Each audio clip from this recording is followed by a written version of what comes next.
So we're rolling. Now, did you order the mics from Instagram? I got them on Amazon. I'll put a link. Is that mine or yours? Did I put that over here? I put that there. Oh. Keep trading mints. I'm probably gonna make you do this because We always have a hiccup. and I didn't bring my. I'm not a non-mouse person. She's good at the non-mouse stuff. Oh, it's in the. You know what you're doing. I don't. Now that she's got her MacBook. Yeah, I got my MacBook fixed, so I've been like flying over the keyboard. Hello. What's this we have? Anything? Probably nothing. It's nothing. We can erase that. Oh, We can do that. I did. Control Alt Delete. Yeah. She knows. Okay. Testing. Oh, okay. We're good. Why does that light not look? Which one? This one. Yeah. It's fine. That's the mute. Oh, shoot. Okay. It's just, it's feeling sexy, so it's. Should we play that back and see? Sure. Testing. Okay. We're good. Okay. We good. Just gotta plug this back in though. Make sure I got that going.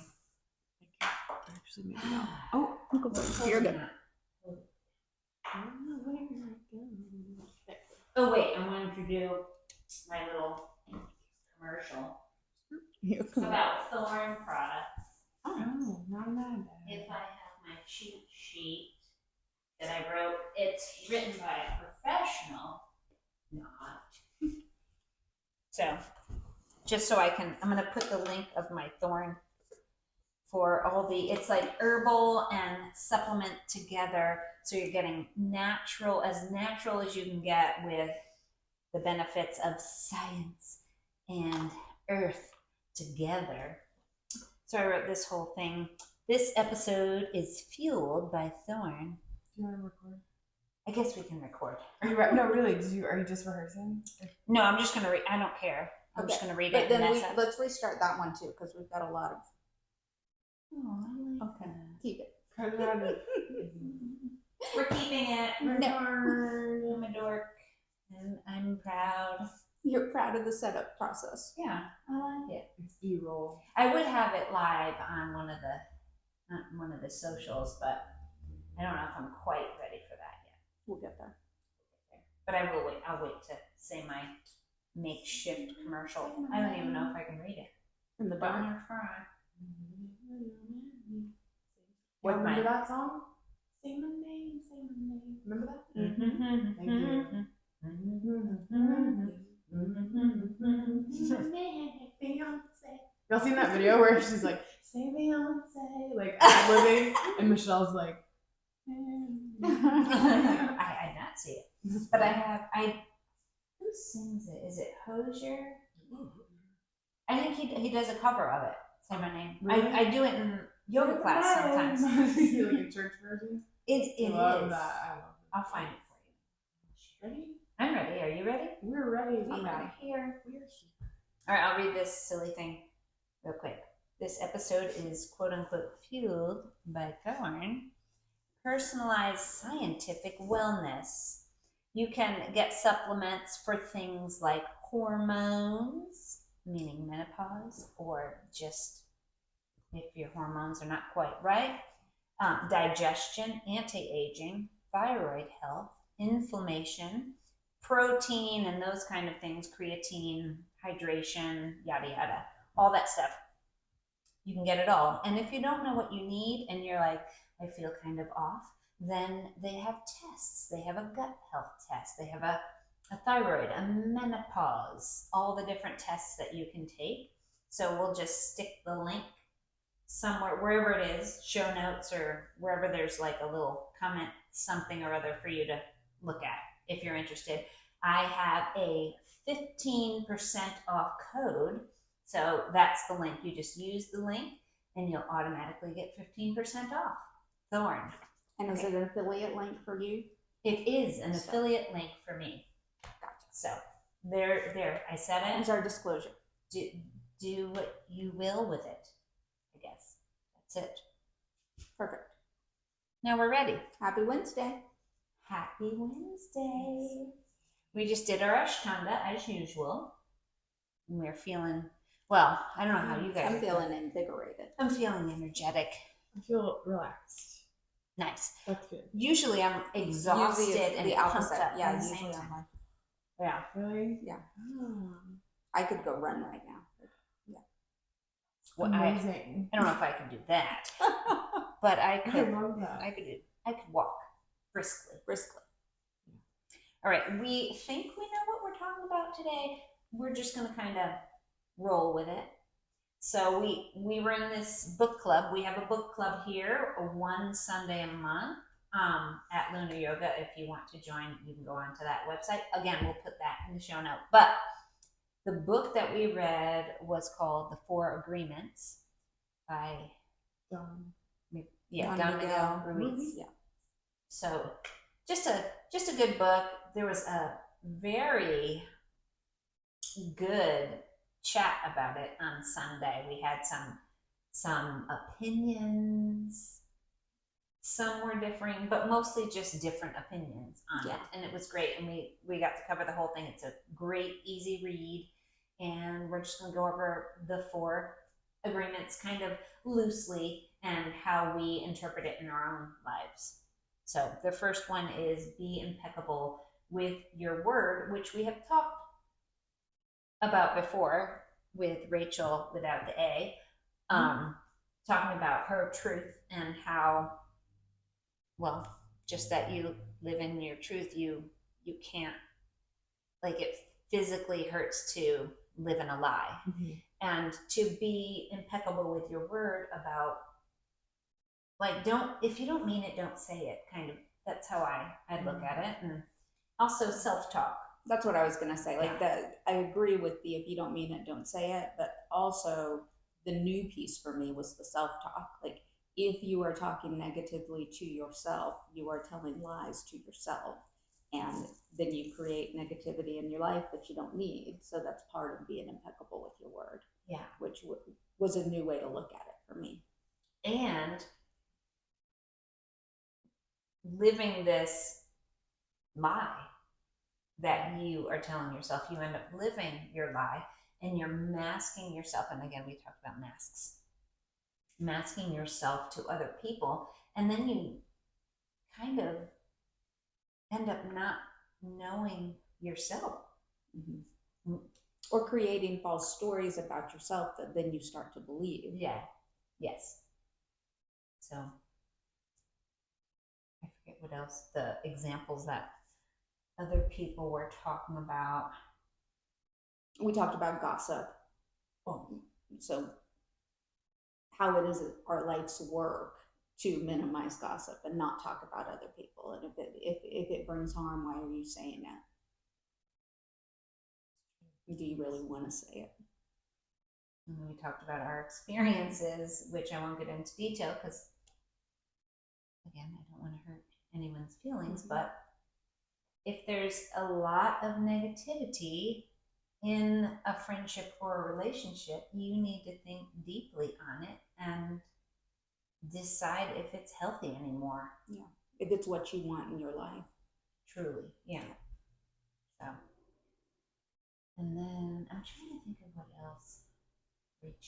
Reaching. We can go off onto something else. Yeah, we can circle back to it. So the second one was do not take anything personally. Which I do all the time. Yeah. We all do. It's so hard.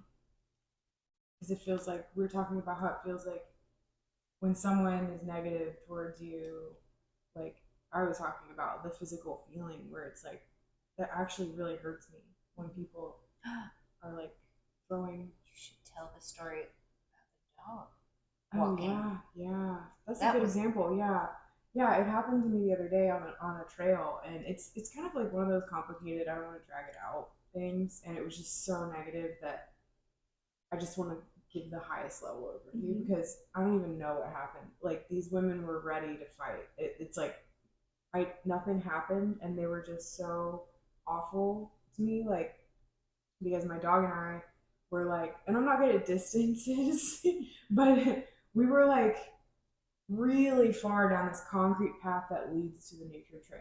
So there's this really wide, really big, long concrete path that has like railing along the sides. And then there's like open space on each side of. And they approach from the parking lot. And me and Maddox, like I was trying to rush him to get ahead of them so we have space between us on the trail. You know, so we're not like butted up against each other with the dogs. And I always do that for people when I see other people with dogs approaching. I'll either wait or kind of rush. I'm like, yeah, we got out of our cars around the same time. So yeah, so they were coming, and I was like, let's go, Maddox. And he picked that day to like smell everything right from the get go. So it was taking forever to like, so I was kind of like pulling him like, let's hurry. And then he just wouldn't, and he saw the detected dogs. So he was like, and he stops when he sees other dogs and like lays down and puts his little chin on his paws. There's like the playful puppy. Yeah, like waits and like wiggles. He's like trying to contain his excitement. So I'm always like in this weird position with him where I'm like, people are like, what's he doing? Like some people think he's about to like pounce like a cat, I guess, and some people think it's cute. So I always have to be ready to sort of explain like he's super friendly. He's waiting for them to approach so he can like enthusiastically jump up and like and greet them. He greets that way, yeah. So I was sort of like getting ready to do that dance, and one of them was standing like really far, and she was stopped with her two dogs, like staring me down, and I was waiting for the opportunity to be like open the conversation and be like, he's super friendly, like, so I'll hold him if it's not cool, but I couldn't even get there because she was like yelling, walking towards me at her friend who had two similar dogs, and they pulled up in two matching vans with the same exact stickers about their dogs. And yeah, and they were like, she was like, I'll just go down the side, like yelling, and she was like so distraught. This is our first interaction. I'll just go down the side. Like she's so mad, and she's like stomping, and her face looks like someone killed her baby or something.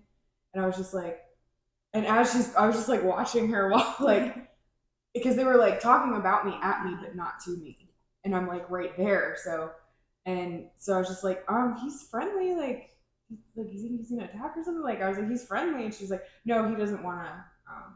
They don't want to say hi. And I was like, okay, good to know. And then the next lady was like waiting and watching, like with this like such a nasty face, you know, like the facial expression was just like she looked enraged, and it's just like we literally only exist. We just happen to be on this mountain with you. How can you? And we're so far away from you, and you literally just got out of your car to start this joyous walk, and we did too, and we're far. And she was like, I can't believe this, to her friend who had already passed me, and I was like, and Maddox is laying there, and he like magnetizes to the ground. And he's on a leash. Yeah, and I'm holding him like, come on, like trying to nudge him, but he won't budge. He's like, I'm going to play, you know. And it's always so embarrassing because he does it in the middle of the road. So he's like in the middle of the path, and she was like, I need more space, please. And I was like, okay. And I was trying to pull him, and she was like, is that where you're gonna be? And from like so far away, she's having to like shout. And I was just like, we can try to move over. And I was trying to explain, but she was just like, oh my God. And then like, she was like, I'll go on the side. And she went around, and she was like, this is dangerous, but we're going to do it. Like, she was like so dramatic to her friend, like talking back and forth. And I was literally like slow motion being like, oh, right. And so as she's passing, she was just like, I was like, this is how he like greets. Like he's not. But you don't know anything about her dogs. Like, no, they might not be well behaved, yeah. And that may have been the stress she was feeling. That's what probably, but she should have just been like, my dogs are not friendly. Well, yeah, like she wouldn't even. I was like, they're friendly, like it's fine, like, and I'll hold him. But this is what he does. He like I was trying to explain, and I was like laughing about it. You know, it's like because he's so cute and like it's like he's innocent. He's super chill and like not hyper. He's not even he's when like, he's playing. Because I just met him, but he's like, hey.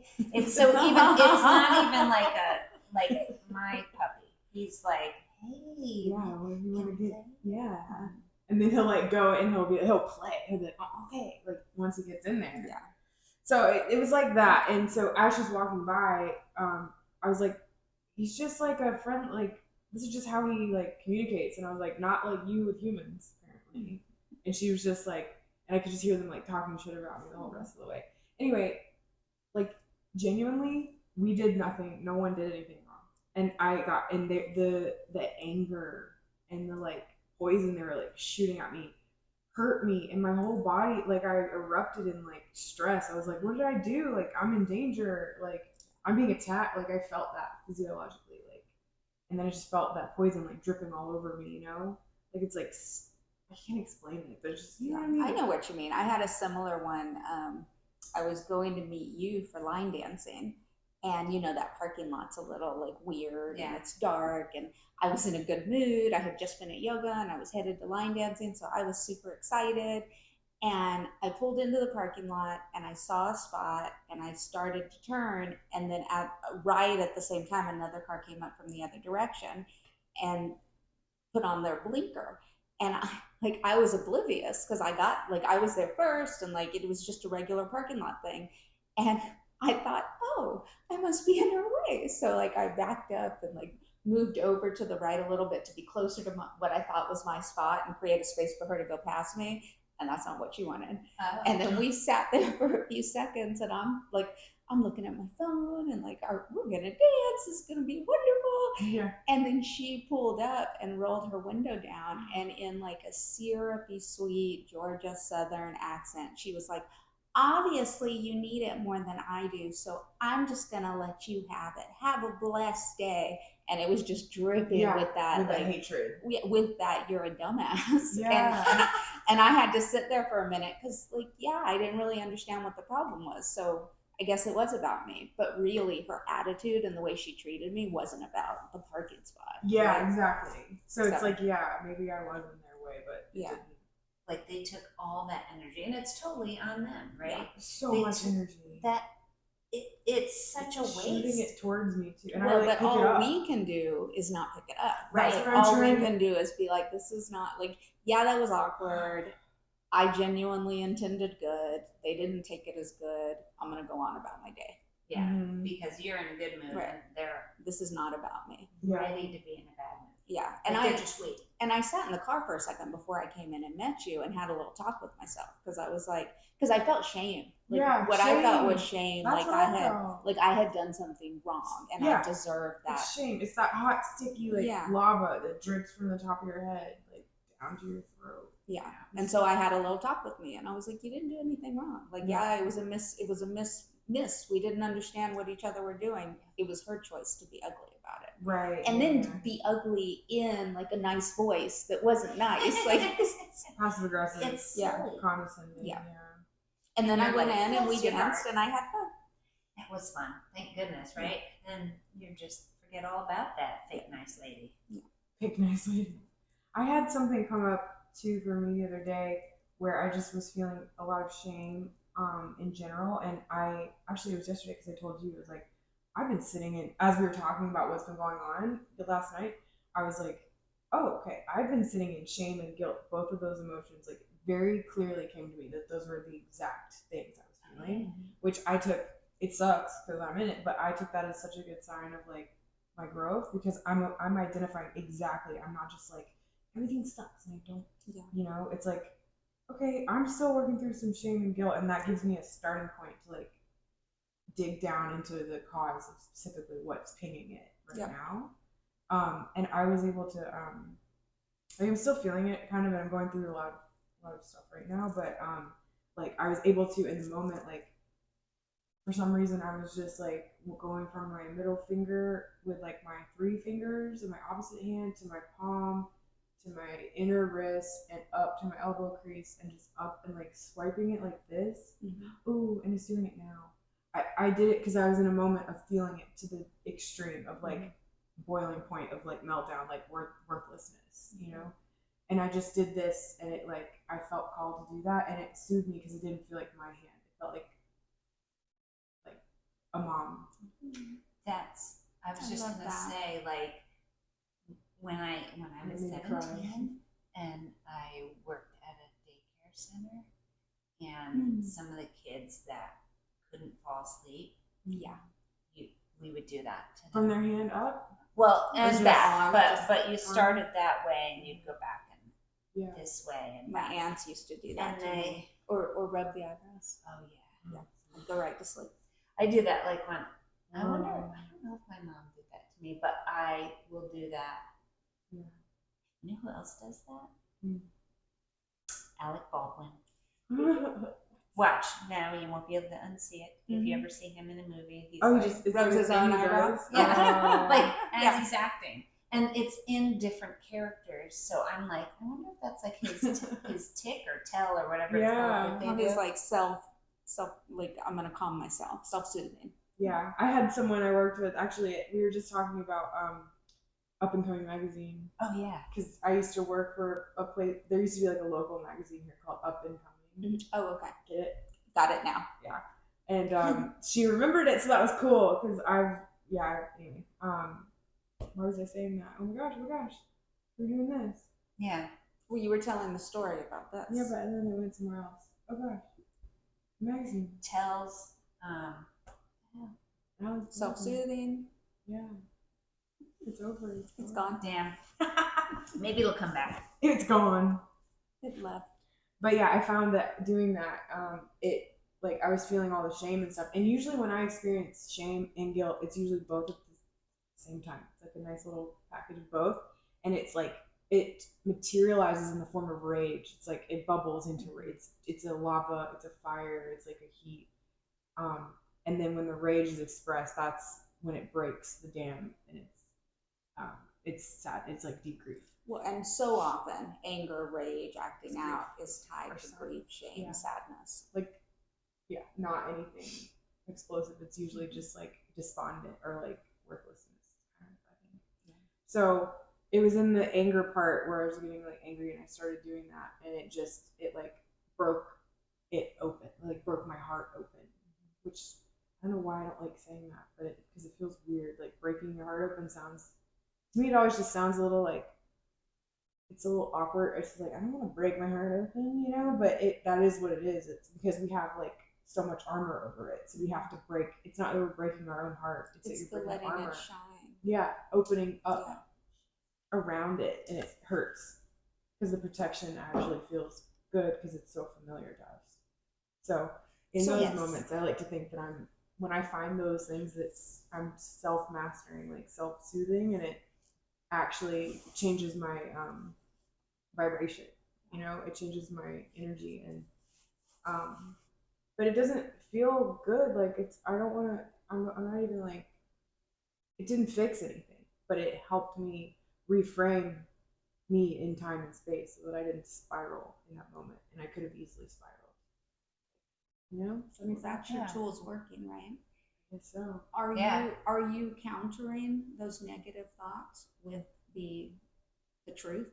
I'm trying to, yeah. Because I think, like, remember with the tapping, how like reframing. You're reframing. You're talking to yourself. You're telling yourself the new story. Yeah, I think that came with it. Like the hand moving was like the words performing without words.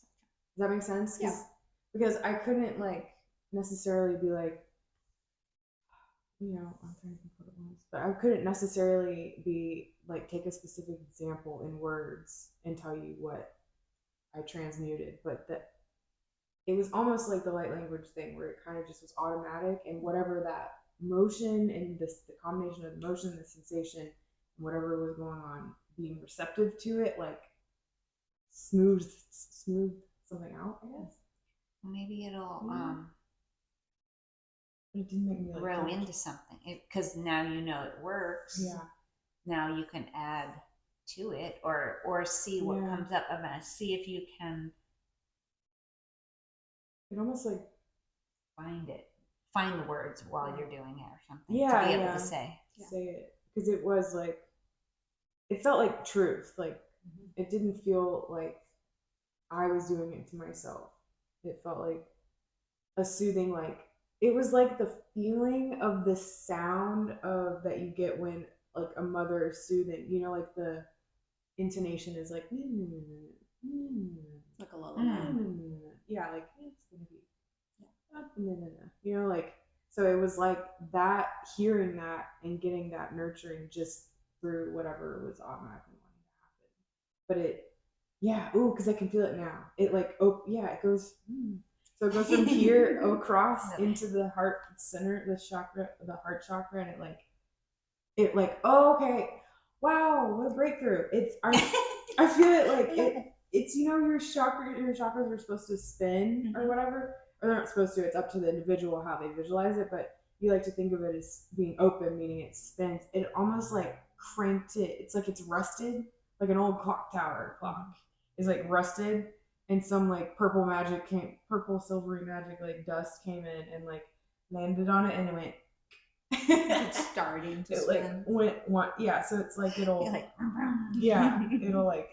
I'm thinking of the Tin Man and Wizard of Yeah, Oz. the oil. Like work it. Like I put a little oil to make it move, and yeah, that's a cool visual. Cause you know why this is cool?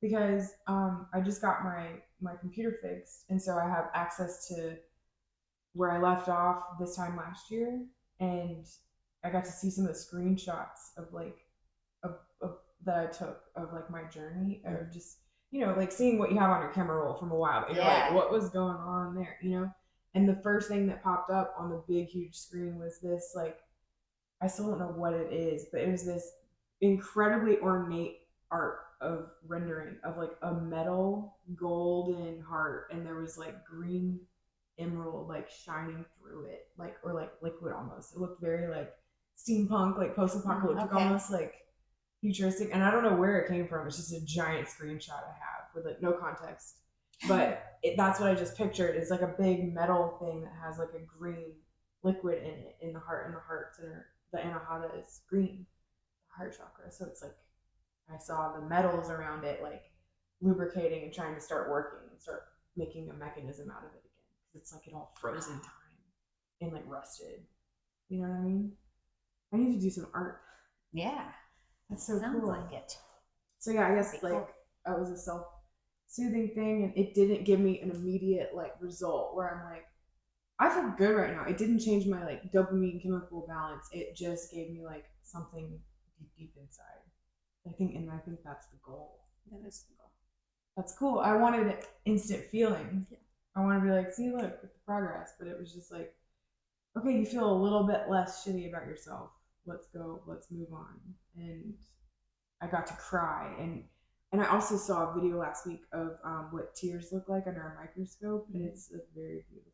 The geometric shapes. So like the snowflake? Yeah, it's like that. And so when I was crying after having seen that, it made me feel put it together. You're so beautiful. Yeah, it was like look at all this beauty coming through, all this emoting, because it's like we're here to be beings, to have capacity to feel all the feelings, and so that's a reward if you get down on the molecular level. Like a tear is a reward from this expansion of life. You zoomed in on someone's tear, you're like, that's the stuff. But if you zoom in on like plastic, it's like little weird worms moving around or whatever. And you're like, we don't want that. You know what I mean? It's like organic, like cleansing. And it was almost like, like an alchemizing. Like I'm rubbing and then the tears flow. So it was almost like activating an old machine.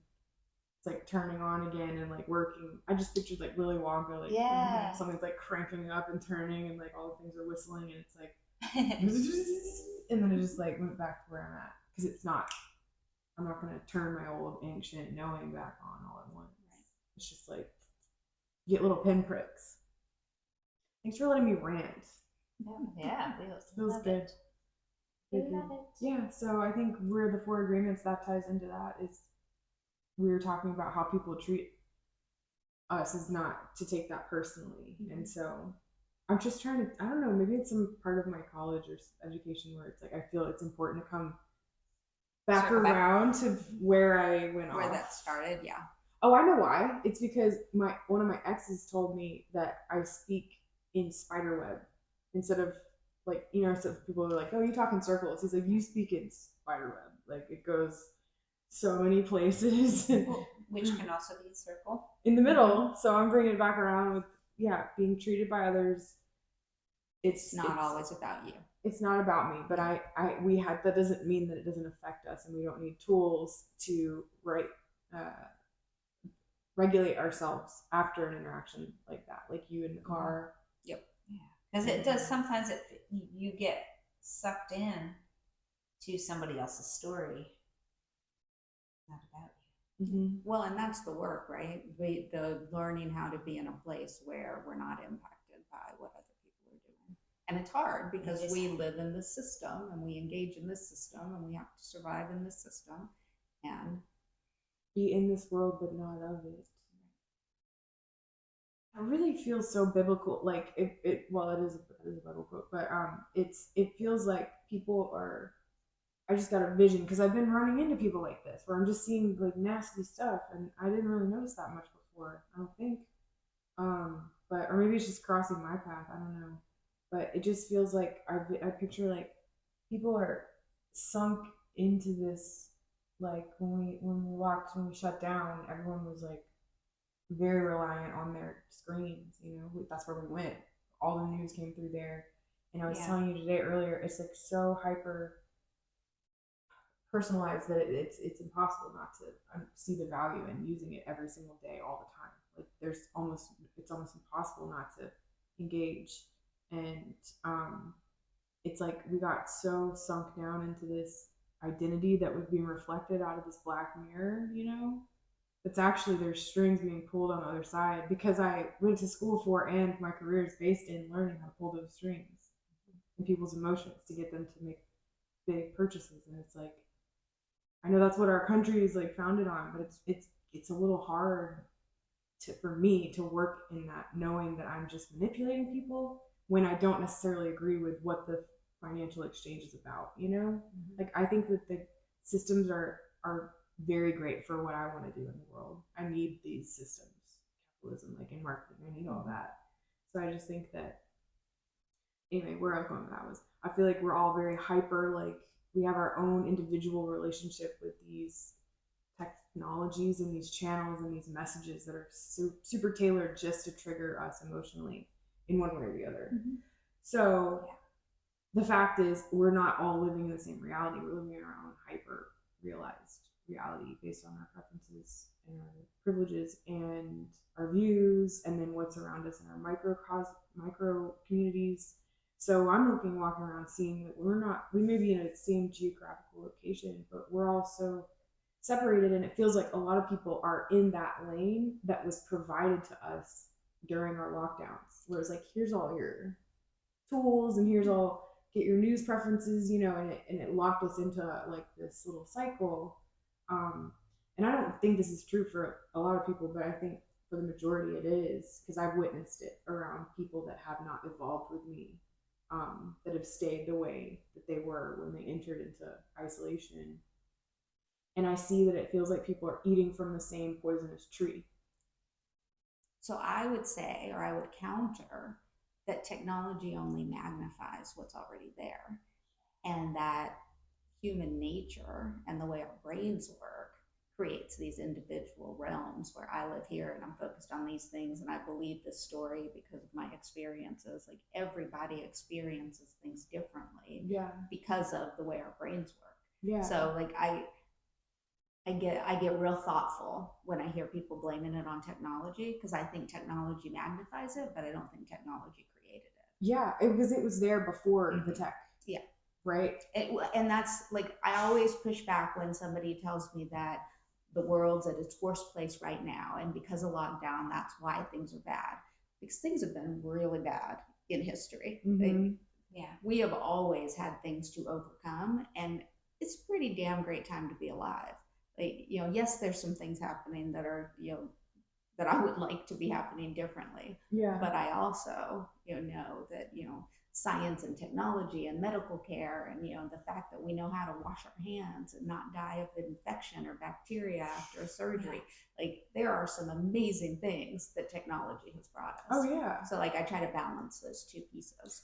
Yeah, and I definitely don't blame technology, because I think technology is more I was saying today that I think, well, this is kind of, we won't go there, but I think that I think that technology is a gift. I think everything is divine.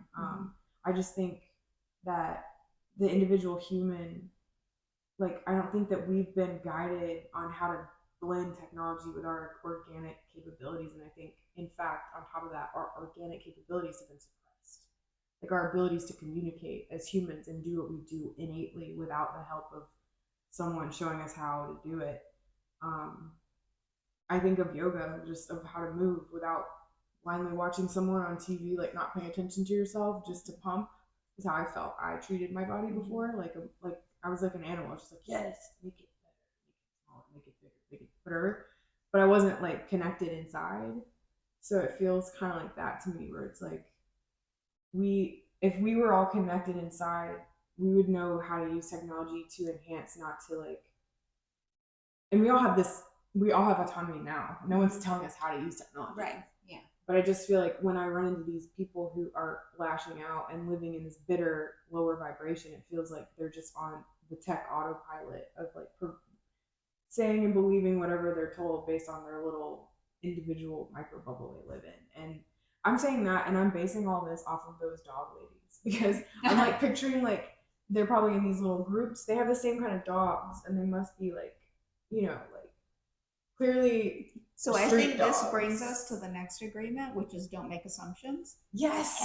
And we are all a lot happier if we don't go down the path that you're going down, right? Yeah. Like my life is better when I don't try to psychoanalyze the people who brush up against me in a negative way throughout my day.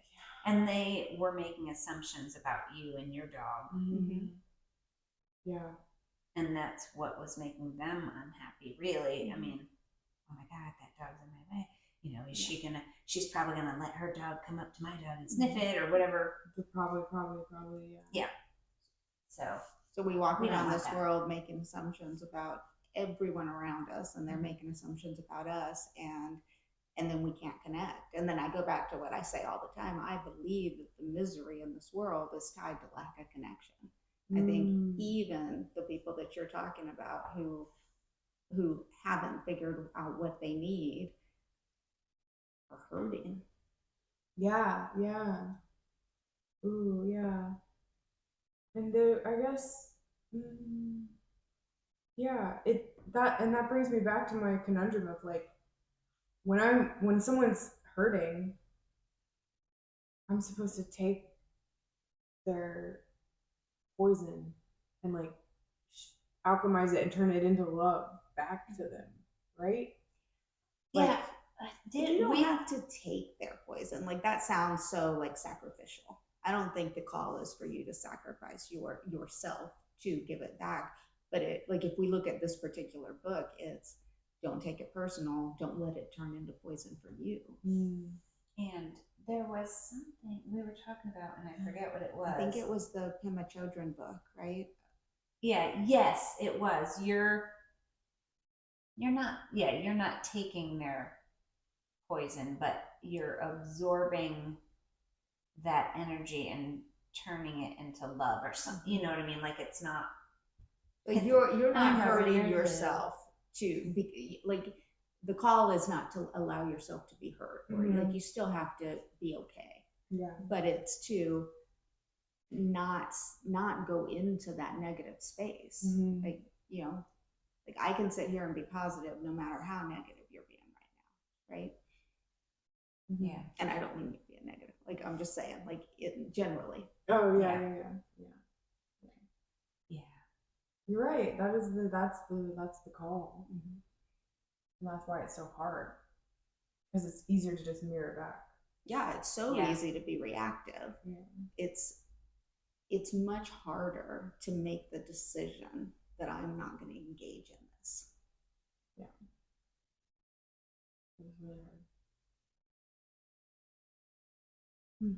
And then when we get triggered and we start going down these pathways of like, and probably, and then this, how much attention are we taking away from like our life's work to just dwell on this thing? Yeah. That reminds me of the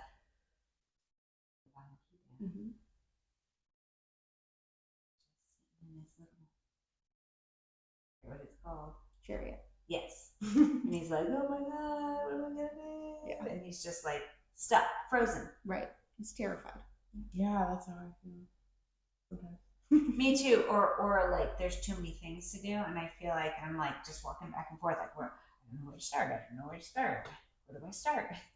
And then take a minute, and I don't.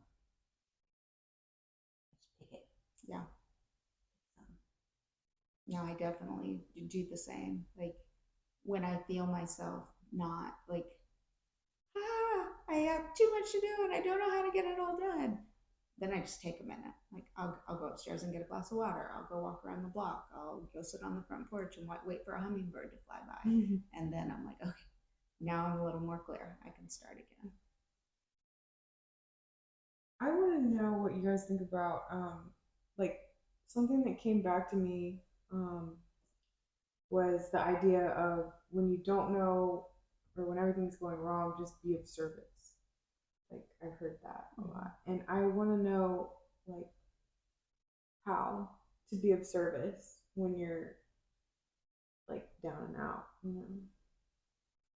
So I've heard that. I've also heard do the basics, right? Mm-hmm. So to me, when I hear be of service, it can mean be of service to yourself too, right?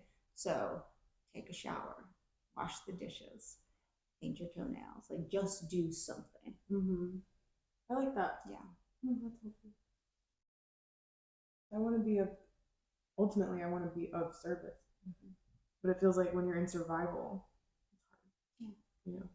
So that's a good middle ground. Well, and that's the whole, like, you can't pour anybody a cup of water when your well is dry, right? You have to take care of yourself to be able to give to others. Yeah. And the whole be of service thing is, I believe, is so much simpler than we make it, right? It doesn't have to be what big amazing thing can I do in service to the world. When I cook for my son, like I pour my love into the food. I'm of service to feeding him. When I cook for my husband, when I cook for myself, so I think it's the simple things. It doesn't have to be like I have to go find something to be of service through. Yeah, brush your dog. I like that. Thank you. Put balm on her little paws. Yeah. Oh, This little paw massage. Yeah. I need to come in. His little paws. It scares me because he gets scared, and I'm scared I'm gonna hurt him. I do the Dremel thing.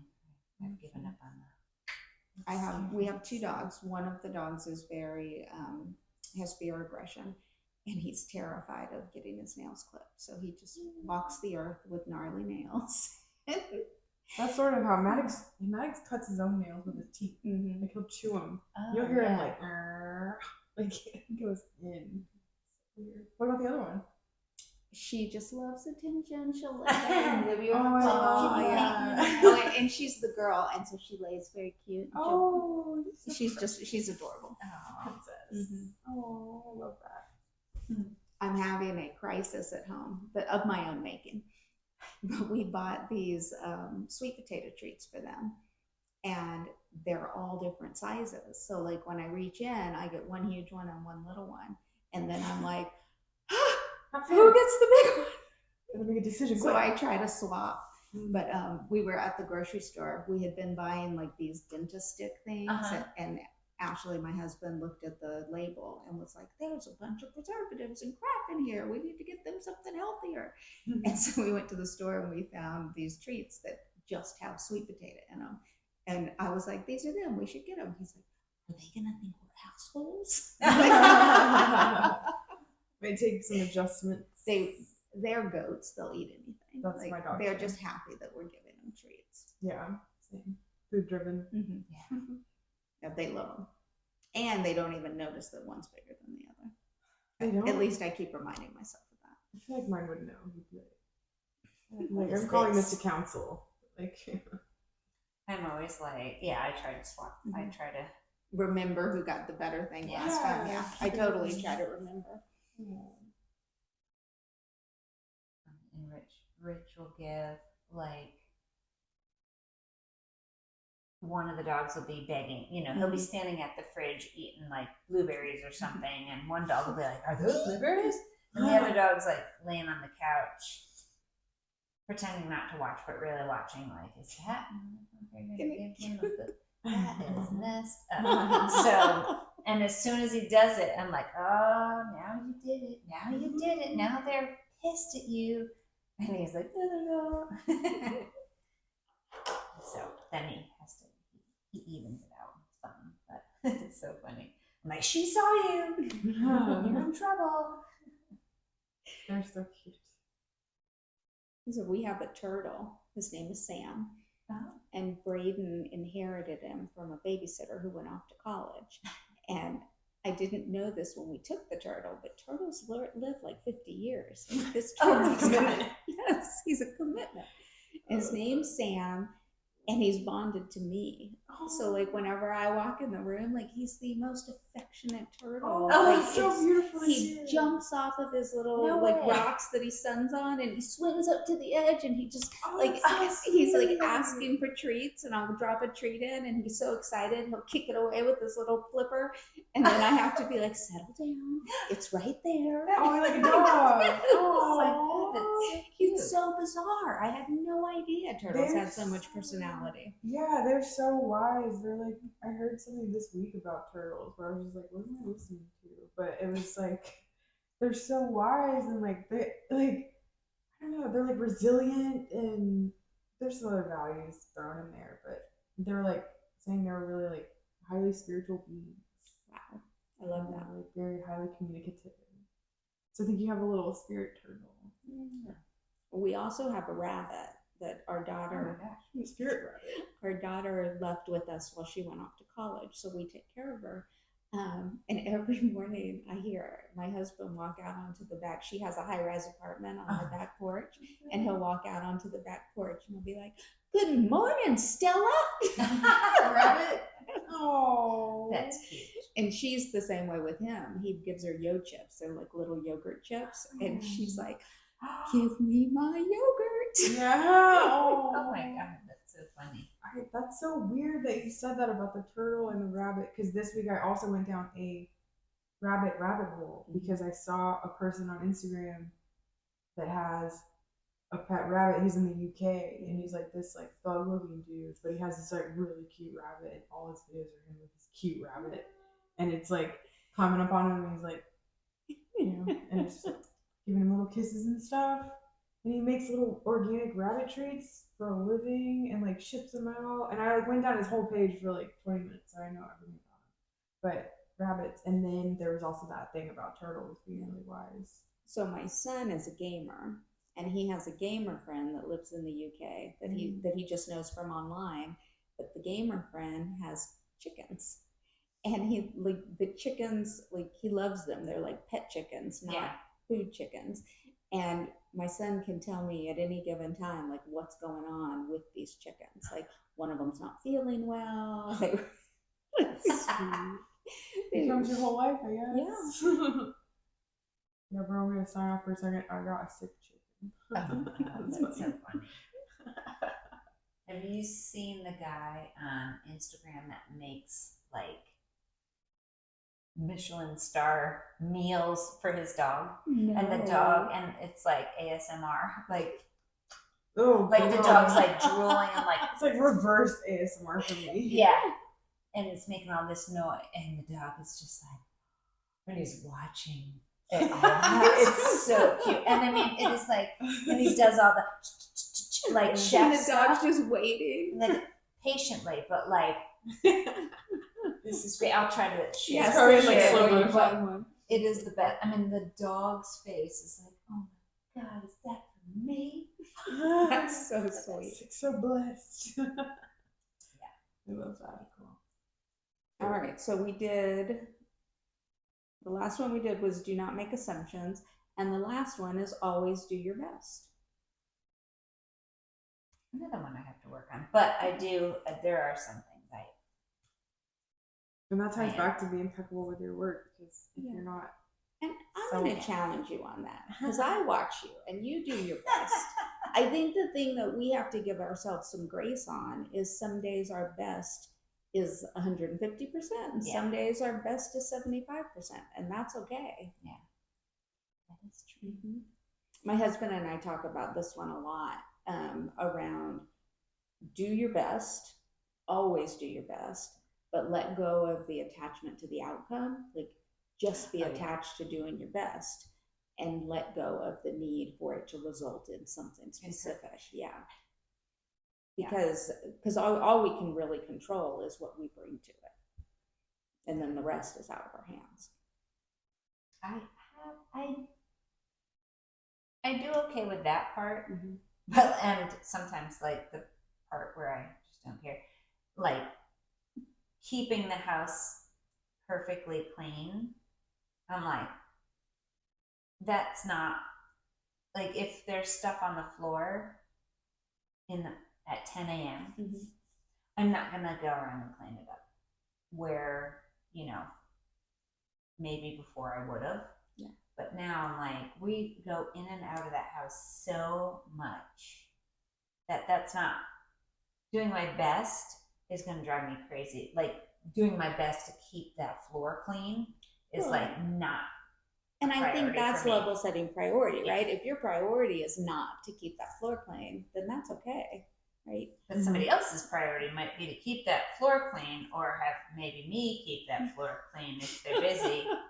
And I'm like, that I'm okay with not doing quote unquote my best on that one. Yeah. But I'll get it. When my husband and I first got married, because of a lifelong expectation of perfection, I constantly felt like I was lacking, and I would say things like, I'm so sorry I didn't cook dinner, I'm a terrible wife, or I'm so sorry I didn't do this, I'm trying to be a better wife. And one day he was like, why do you say that? Like, who made the rule that as a good wife you have a full-time job? Why do you think that you need to cook dinner every night? And I was like, You're like, let me think about that. We'll talk about it. And there was a period of time where we ate out all the time, because like we had 3 kids in athletics, and there was just no time. And Braden needed tutoring, and so I'd go straight from work to pick him up, to take him to tutoring, to go to the soccer game, to pick someone up from football, to take someone to horse. Like, there wasn't time to cook. So like I had to accept that like I could be a good wife, a good mom, a good stepmom, and not do all those things that society taught me that I need to be able to do perfectly. Yeah.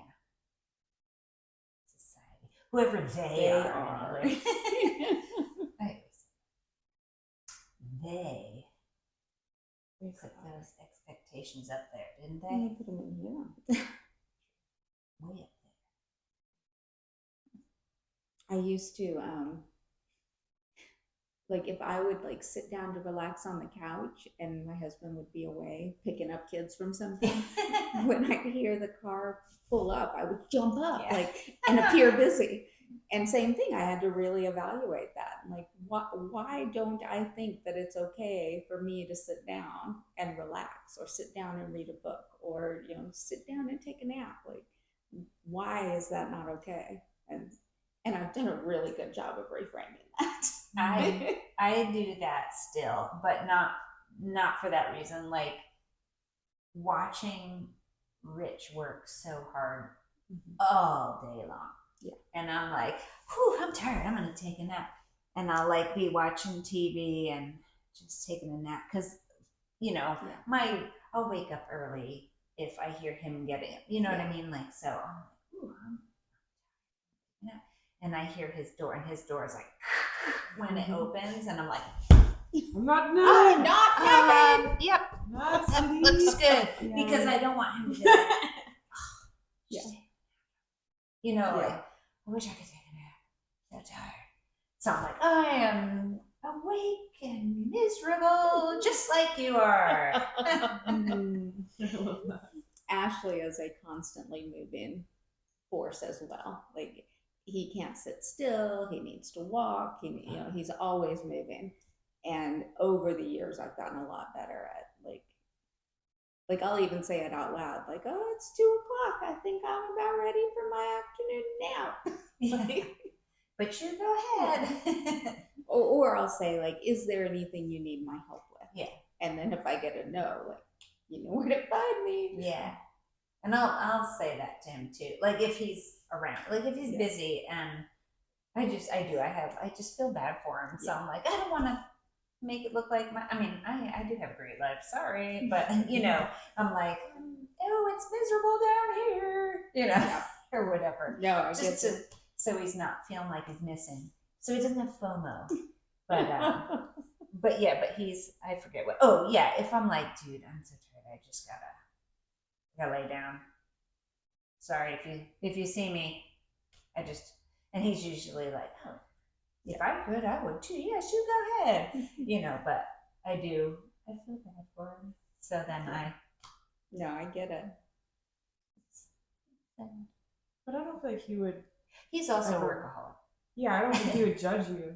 I think it's No. you, like us being ingrained that we can't relax. Yeah. And I think he is, and probably Ashley too. Like that's why they're always moving. Like I Yeah, gotta that's just move. in their nature. Yeah. Those men, yeah. Fixing, doing, providing. Can't stop, won't stop. Yeah, he does worry about that. That's one of the men's pressures that they have. Yeah. That they put on them. And I'm real vocal about, can't we hire somebody to do that? Especially something in the yard that's going to require my help. Like, we need to have a chat. Like, how can we outsource this? Yeah. What did we just? Oh, we went and picked up that chair for him for after his hip surgery. And he's like, you're going to have to help me get this. And I'm like, don't you want to call Tim and ask him? The chair is actually, we did fine getting it ourselves. Like once I saw it, I was like, oh shoot, that looks pretty easy. It's like I don't want to say small. It's not a small chair, but it's not one of those chunky, oversized. Like it's the perfect fit if you don't have a lot of room. Gotcha. And I'm like, oh damn, I can lift that, and I will. But you owe me. No, you owe me for this. But I did. I was like, don't you want to call Tim and see if he's busy, and maybe he can come and help you take that out? He just gave me a look. No. You can do it. You're strong. I'm like, well, yes. We've gotten to the stage of our life where no one in the house will let me carry a laundry basket down the stairs, and I am here for it. Yeah. Definitely. I'm like, thank you. Yeah. That feels good to accept the help. Yeah. Well, Yeti, the puppy, she'll carry some socks for me in her belly. In her belly, yes. Yeah. But yeah, I love that. Justin, when he was around a couple weeks ago, and he was just like, oh, let me do that. Let me get that for you, Mom. Let me do this. And I'm like, I love when they come visit, and they're adults now, and they're like, oh, I appreciate that. And they're like, let me just get that for you, Mom. Oh, I'm going to do that. I'm going to put these dishes in the dishwasher. Is that where you want them? That's exactly where I want those. This is happening. Oh. So cool.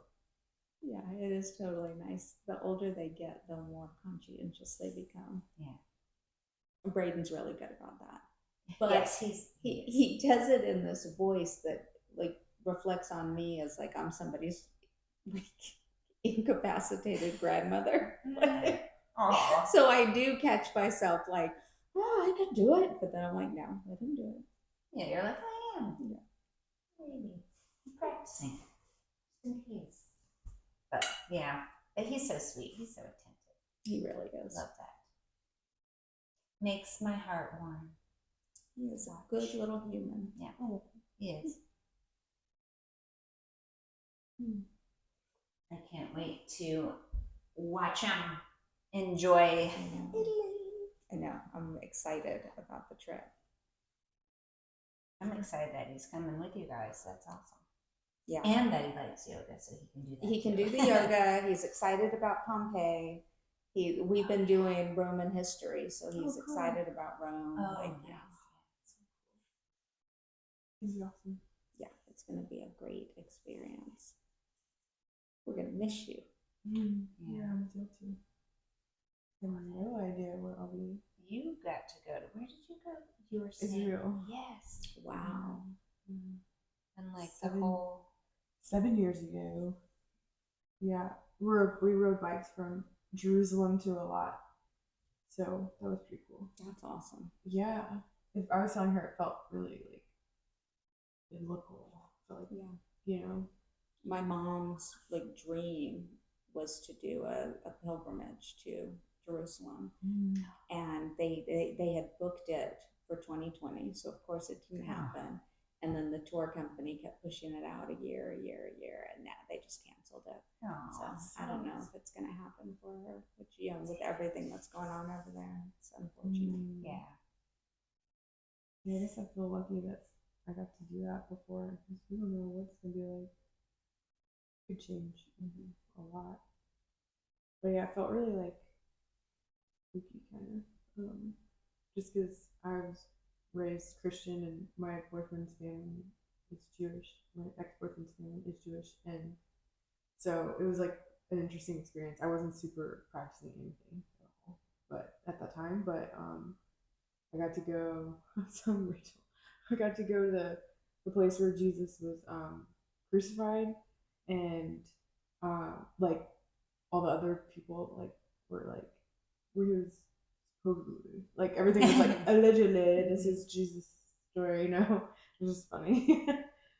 So that was cool going to those sites, but and then I turned 28 in the Dead Sea, like when it was. Oh, wow. Isn't that cool? That is so cool. Yeah.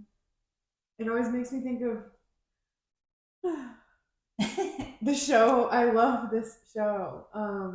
This, and everyone makes fun of me because no one else likes it.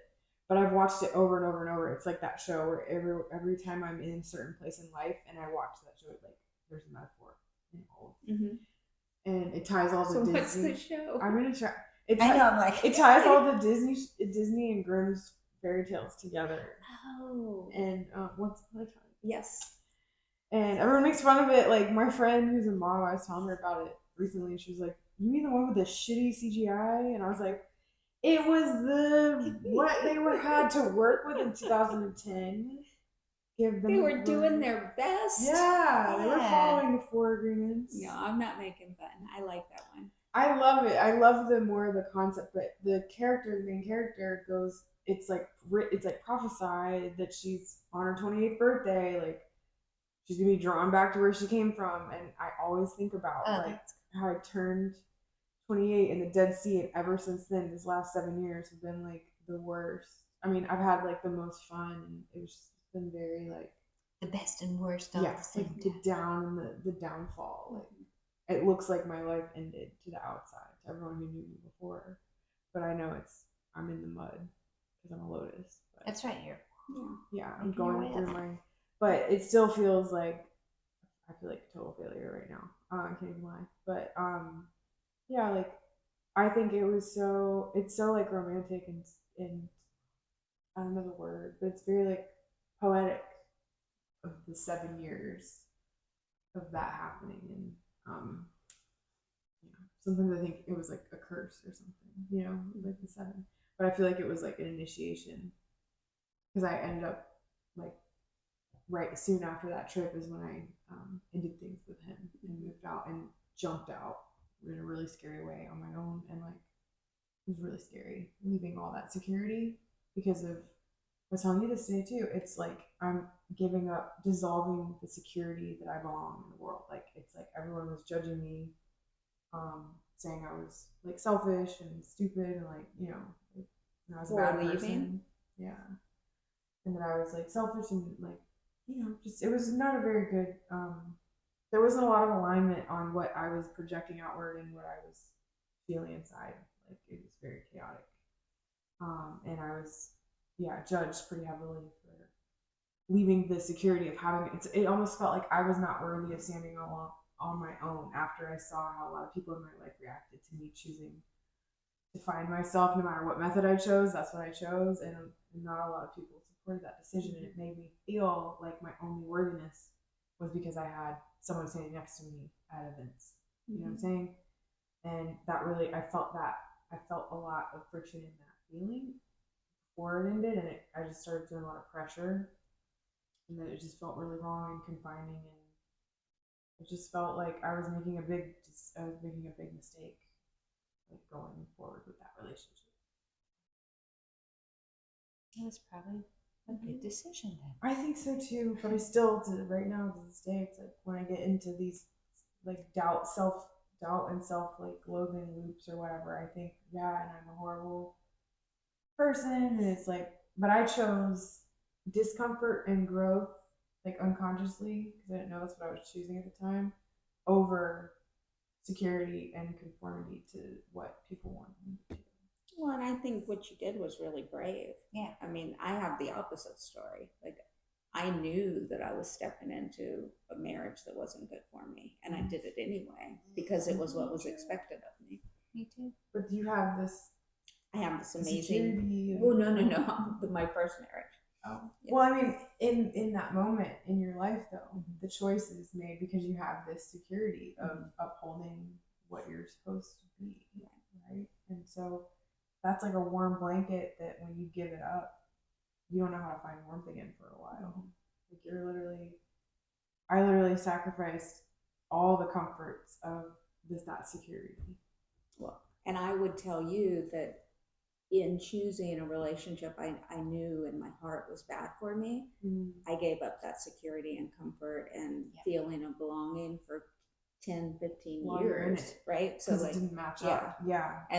And I'll say there's no lonelier feeling than being in a marriage with someone you can't connect with. Oof. Like, that you feel alone with. Right. Yeah. I never felt more lonely than when I was there. But I didn't realize that's what it was at the time. Yeah. Sure.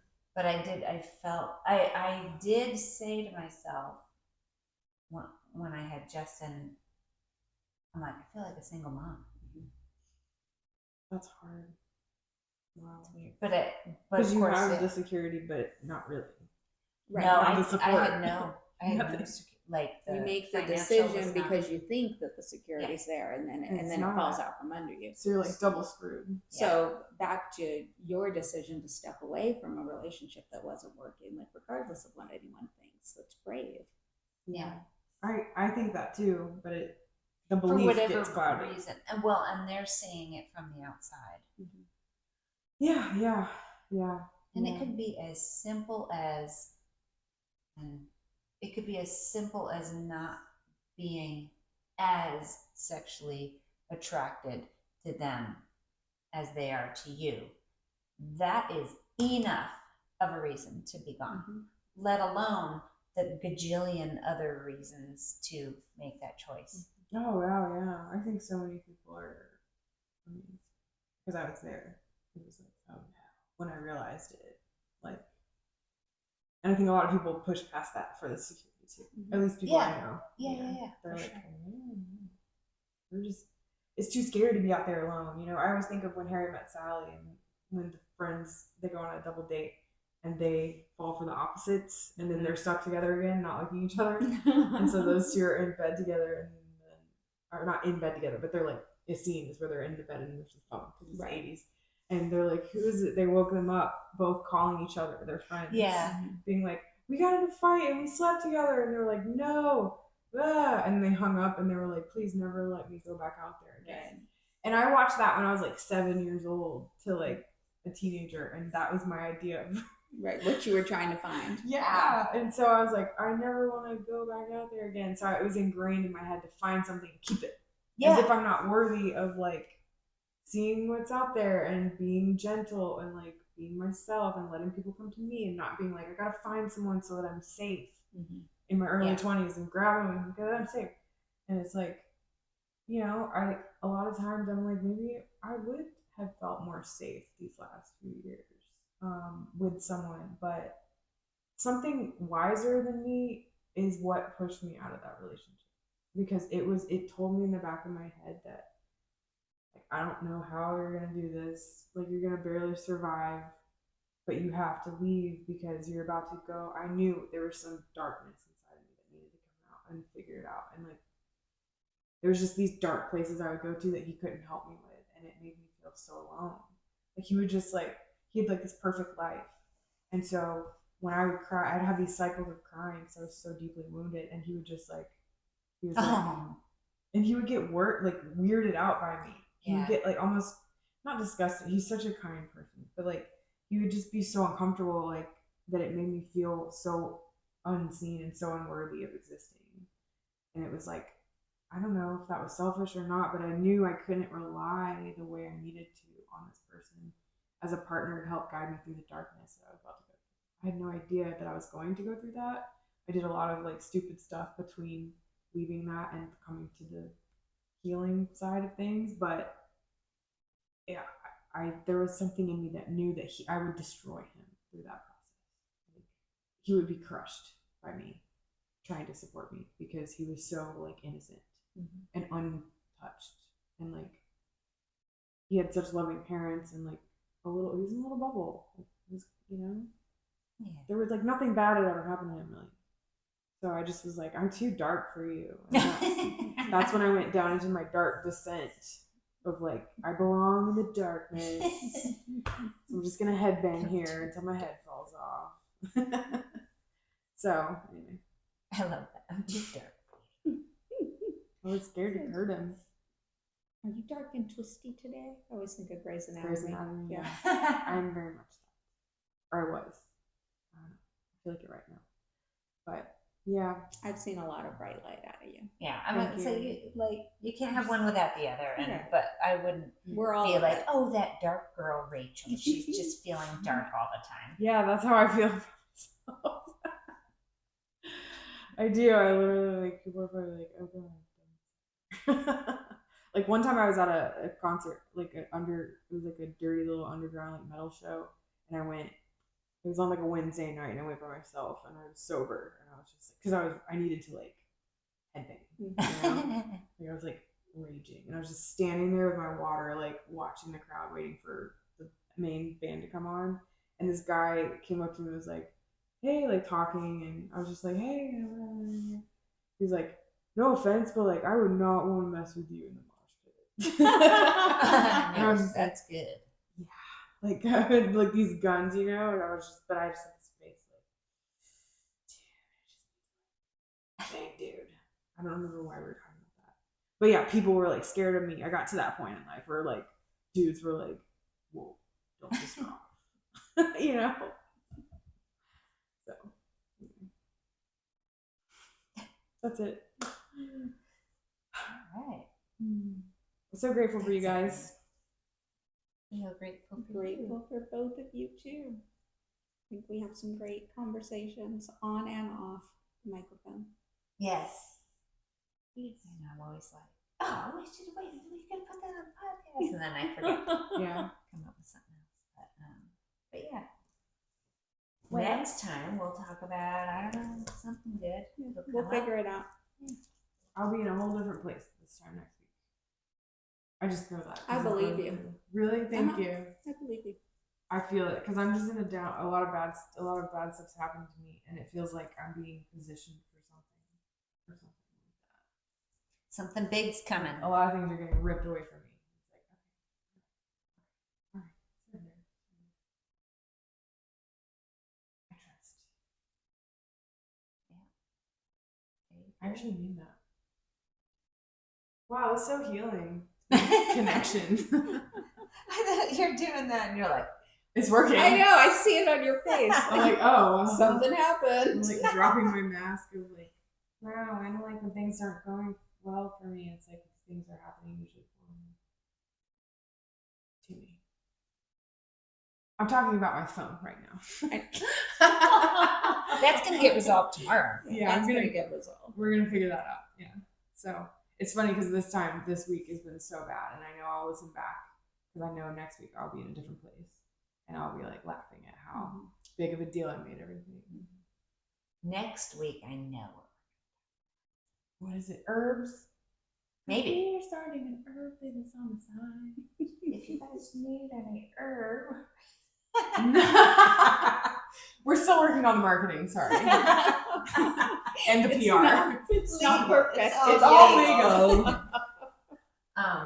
No, because you're going to be Reiki educated. Oh yeah, I'm taking my Reiki course this weekend. Awesome. And you are going to have a raise. I've got my mobility class. You have your mobility class, and we're going to and I did my stretching stuff, and we're gonna like talk about all that shit. All Yeah. the things we We're in the learned. I love it. beginning- We're at the beginning of a creation cycle. Yep. That's probably why I have a headache today. So much creation's about to happen. So much. There's also some allergy stuff going on. Like I We totally sat woke up outside. with a I headache love this that. morning. Yeah. Remember when he We was sat like, outside, I "Hey, was with the pollen," and we're like, "Yeah, we're good." I was like, I'm fine. And now I'm like, oh, I have this weird headache. I mean, what is it? That's yeah, funny. My eyes are itchy. I don't know why. Yeah, it's so weird. I'm crying. It's funny. Sneezing a bunch. It's upsetting. I don't know why. Something is wrong. Yeah, I had this friend who was like, sometimes it's something deep, and sometimes it's just gas. My brother sent me the best birthday card. What is It's it? on the cover of the card. It's a yogi forward folded Oh. and a little like air Oh, coming yeah. out of her hiney, and it says poof. And then on the inside, it's like, have a relaxing day. Parentheses, not too relaxed. I love that. It came today, and I opened it, and like I just laughed out loud. That's It was so so great. perfect. I love that because it's like such beautiful humor, and it's such a like nod to you, like Mhm. who you are. Yeah, he sees me. Sees And he and his wife both. I love both of them. And, Yeah. like he married the perfect person for him and the perfect sister for me. Oh, So like I'm very lucky in that. But yeah, the two of them together, they just kill me. I love that. That's beautiful. On that note, We'll end with happiness and perfect family matches. and here's to 7 days can change your life. 7 days can change your life. Namaste. Namaste. Adios. You get that one. I'm gonna hit this.